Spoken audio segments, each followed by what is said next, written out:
Welcome back. Police continue to appeal for witnesses following last Friday's fatal accident at Europa Advance Road. They are in particular looking for the driver or occupants of a Renault Kangoo van, which was in the area at the time. The incident happened at around 6:30 p.m. last Friday. The rider of the Yamaha X-Max, Gareth John Collado, was taken to hospital suffering from head and neck injuries and was pronounced dead later in the evening. The RGP says there were also two other motorbike riders in the area, one ahead of the X-Max and one behind. All of them were travelling towards Europa Point at the time, according to the RGP, at great speeds.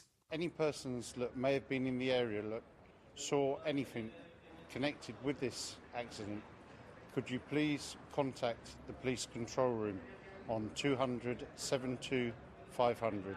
We are especially interested in speaking to the driver and occupants of a white Renault Kangoo van which had a roof rack. Meanwhile, the Commissioner of Police announced a stepping up of Operation Roadwatch, which will see a no-tolerance approach for repeat offenders. This could see police officers confiscating mobile phones and vehicles, something which hasn't been common up until now. This intensification of the enforcement campaign follows a number of serious traffic accidents, the worst of which was last Friday's fatality at Europa Advance Road. Commissioner Ediomi says he feels Operation Roadwatch has failed this young man and now asks the community to come on board with this campaign. Well, basically, as a result of what's happened in the last week or so, we've had a couple of serious traffic accidents, and one of them was a fatal traffic accident. We are of the view that we need to step up the enforcement on Operation Roadwatch. And this will include people using mobile phones. If they're detected using a mobile phone whilst driving, they will be stopped. If they admit the offence, they will be reported for process. If they don't admit to the offence, then the possibility will be there for the officer to seize that mobile phone to have that forensically examined. And similarly, people at speed, persistent offenders who constantly breach and break our laws, notwithstanding how many efforts we are making basically on a weekly basis on Operation Roadwatch.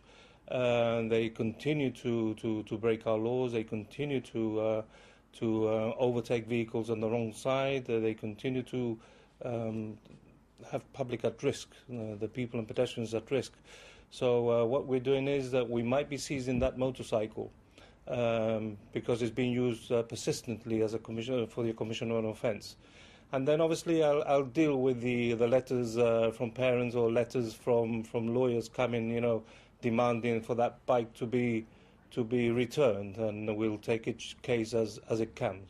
So, in essence, it's a no-tolerance campaign against repeat offenders and people who might be misbehaving on our roads. Well, certainly. This is not sort of directed at the bona fide rider who mistakenly on one occasion sort of breaks the speed limit and is detected. This is directed at the persistent and prolific offender.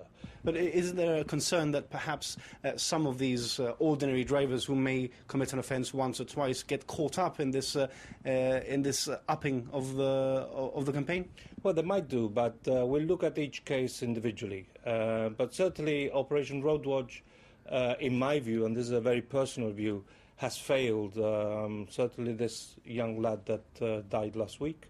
Although, this is not reacting to this. This is just the need to do something about it, because we come nearly every week saying, about Operation Roadwatch, about the three strands of Roadwatch, the awareness, education, and enforcement. And certainly, in some areas we are failing and not getting the message across. So hopefully this will send a message, for these riders, to control their speed, to look after the people using the roads, and we're talking about pedestrians. We had a lady that was run over last week as well, with very serious injuries as well. So we need to step up our enforcement. Do you expect the community to be on board with this initiative? Well, I hope parents are supportive of this initiative and they work with me and not against me in what I'm trying to achieve and trying to prevent accidents, both to the rider and to pedestrians. You know, it doesn't matter if the child is 10 years old or the child is 20 years old. As an example, you know, he's always going to be my child. You know, my son is my son. It doesn't matter what age he is. So I would think that parents need to be responsible and need to sort of take ownership, you know, as to what their children, whatever age they have, are doing when they're not with them. And a sign could be that they're asking for extra money. It could be to pay fines. So I would like, you know, parents to take a more active, you know, interest on what their children are doing. And it doesn't matter if they're 10 years old or 20 years old. So I'm asking parents to work with me. I'm asking lawyers, you know, the judiciary to work with me, you know, to send a strong message to these persistent and prolific riders and drivers that complete disregard for the law and a complete disregard for other road users. A new generation of postal carriers will have their terms and conditions altered so they can go home as soon as they finish their rounds. A collective finish and go agreement was signed in 2002, but around 20 postal workers who joined the service after that weren't included. GBC understands these workers were simply waiting to finish their hours as soon as they had finished their rounds, and Unite the Union was concerned that this was creating inequality amongst co-workers. A new agreement signed by Unite and the government last week established parity between all postal grades. The system has been worked on a trial basis for the last year, and everything has run smoothly.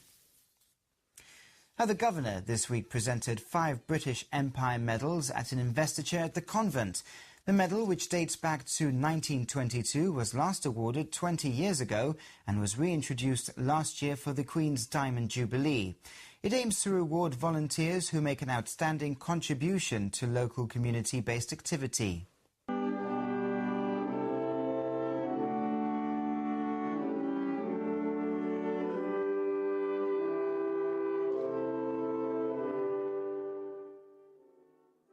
The fact that the ceremony had begun with God Save the Queen marked it as an official event.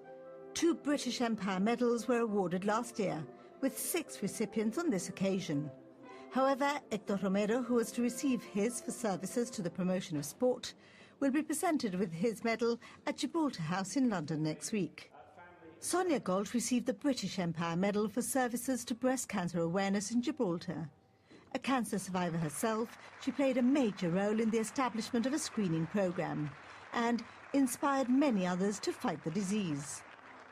Leslie Linares was awarded the BEM for services to photography and botany. He's a long-standing member of the GONHS and has been the secretary of the Photographic Society for 30 years. George Bias has for over half a century been a volunteer for St John Ambulance. He's given many years of dedicated service to the community, always caring for the sick and the elderly. Michael Bisarello was awarded the British Empire Medal for services to the development of young people in Gibraltar. He's been a volunteer with the Duke of Edinburgh's award for over 25 years and its director for the last 17. In the last 5 years, over 3,000 youngsters have gone through the scheme. Marisa Viñales founded Families Anonymous in Gibraltar in 1992. For the last 2 decades, she's dedicated herself to the service of families affected by drug or alcohol abuse. She was given the award for her extraordinary personal dedication in helping hundreds of people come to terms with the challenges they face. It's been a real pleasure to award those 5 British Empire medals today. And the people there have contributed to the community here in Gibraltar in their own very individual ways. Fantastic. But they're only there, of course, because people have nominated them and people have supported them. So my message is really there's lots of good work that goes on in the community in Gibraltar, and we want to recognise that. So we need to see nominations. The next board meeting will be in November, and so there's a deadline of the 28th of October for nominations to come in. So if you know someone who's done good work, then please nominate them and pass them into the convent. Sir Adrian Johns said that between the 5 recipients honoured today, they had provided over 150 years of service to the community. He emphasised the importance of the family and how crucial its support was to enable them to give so generously of their time. I'm done. Also this week, the government took delivery of an environmentally friendly G1 vehicle. A new housing complex for the elderly is to be named Charles Bresson House after the late minister. And the Gibraltar ambulance service takes on 2 new ambulances into service. For the rest of this week's news, you can head over to our website, gbc.gi/news. Tune in to Radio Gibraltar and GBC Television, of course, throughout the week for the very latest local news. And you can follow us on Twitter and like us on Facebook. Thank you very much for watching. From the team, good night.